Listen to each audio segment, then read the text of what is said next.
साथियों नमस्कार। आप सभी का स्वागत है हमारे चैनल में। मैं रवि गारगायन आज आपके लिए अग्निवास किस प्रकार से जानें, इस संदर्भ में इस वीडियो को लेकर आया हूं। तो अग्निवास हमें ये पता हो कि अग्निवास निकालते कैसे हैं, क्या इसको जानने का क्रम है। तो हम शुरुआत करते हैं अग्निवास को जानने के मुहूर्त के संदर्भ में। तो कहा है सेका तिथिर्वारयुता कृप्ताप्ता शेषे गुणेभ्रे भुवि वह्निवास सौख्याय होमः शशियुग्म शेषे प्राणार्थनाशौ दिशि भूतले च।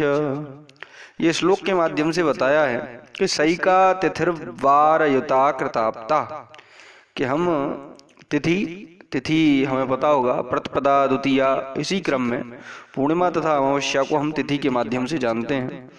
तो सैका तिथिर्वार, और बार हम जानते हैं रविवार, सोमवार, मंगल आदि आदि वारों को हम जानते हैं। अगर इन दोनों को आपस में जोड़ लिया जाए तो जैसे आज तिथि है प्रतिपदा और वार है रविवार, तो हम दोनों को अगर जोड़ेंगे तो प्रतिपदा का एक और रविवार को भी हम अग्निवास में रविवार को एक से ही मानते हैं। तो एक जगह करके उसमें एक और मिला दें। फिर कहा शेषे गुणे भ्रे भुवि वह्निवासा, और क्या करें, 4 से भाग देकर अगर उनमें भाग दे दें तो 3 या 0 शेष बचे तो अग्नि का वास कहाँ होगा, पृथ्वी पर होगा। अगर हम 4 से भाग देते हैं तो हमने अभी बताया कि आपको प्रतिपदा तथा रविवार तिथि ली, हम रविवार को लिया तो प्रतिपदा का 1 और रविवार का भी 1 लिया, 1 और 1 जोड़ा तो 2 हुआ, और उसमें 1 और जोड़ दिया गया तो 3 हुआ। अब 3 में अगर हमने 4 से भाग दिया तो 4 से भाग गया ही नहीं, उसमें शेष बच गया 3। अगर 3 और 0 शेष बचता है तो अग्नि का वास पृथ्वी पर होता है, और क्या होता है, सुख देने वाला होता है। सौख्याय होमा माने सुख देने वाला होता है। फिर कहा और 1 और 2 बचे तो अग्नि का वास पाताल में होता है और प्राण तथा धन का नाशक होता है। अब जैसे अगर हम सूत्र को इस श्लोक के माध्यम से हमने जाना कि भाई 1 और 2 बचेगा तो अग्नि का वास पाताल में होगा, 0 और 3 बचेगा तो अग्नि का वास पृथ्वी पर होगा। अब हम अगर इसको हल करें तो हम आज की तिथि को ले लेते हैं। तो आज मान लेते हैं षष्ठी है और दिन रविवार है। षष्ठी का 6 और रविवार के 1 को लेते हैं। अगर मंगल होता तो 2 ले लेते, 2 क्या 3 ले लेते, क्योंकि रविवार से हम वार को काउंट करते हैं।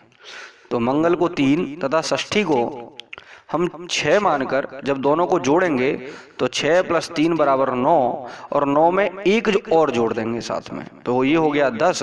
जब हम इसे 4 से भाग देंगे तो 10 में 4 से भाग 2 बार जाएगा और 2 ही शेष बचेगा। जब 2 शेष बचेगा तो अग्नि का वास कहाँ होगा, पाताल में होगा, और ये प्राण तथा धन का नाशक होगा। अब आती है बात कि हमें कहाँ कहाँ पर अग्निवास को देखना चाहिए।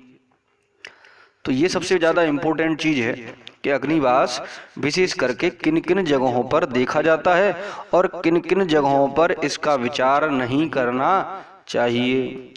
तो अगले श्लोक में कहा लक्ष्य कोटि हवने मखे खिले चातिरुद्र कर्णे महाविधौ देवखात भवने सुरालयात् अग्निचक्रमवलोकयेत् सुधी।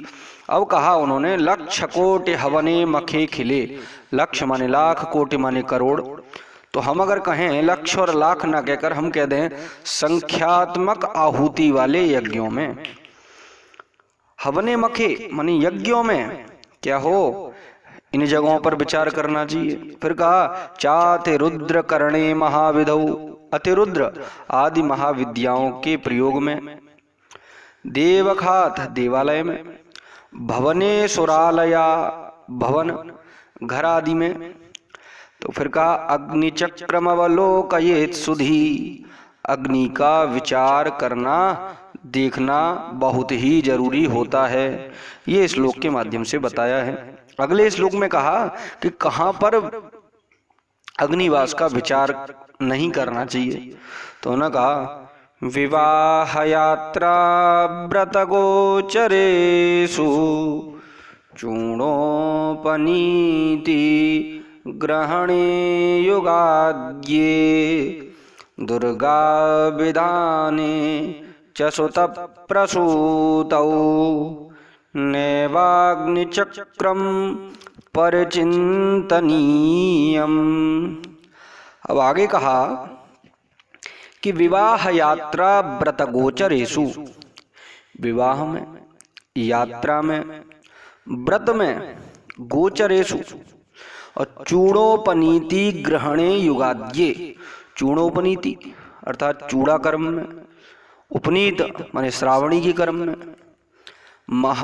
फिर कहा ग्रहणे युगाद्ये इन सब चीजों में, और दुर्गा विधाने दुर्गा जी के विधान, दुर्गा जी के जैसे दुर्गा जी का समय चल रहा है, विधाने च सुत प्रसूतौ और सूतक और पातक में, नैवाग्नि चक्रम परिचिंतनीयम, नैव माने नहीं, अग्नि चक्रम अग्नि का जो चक्र है, परिचिंतनीयम विचार नहीं करना चाहिए, ऐसा कहा गया है श्लोकों में।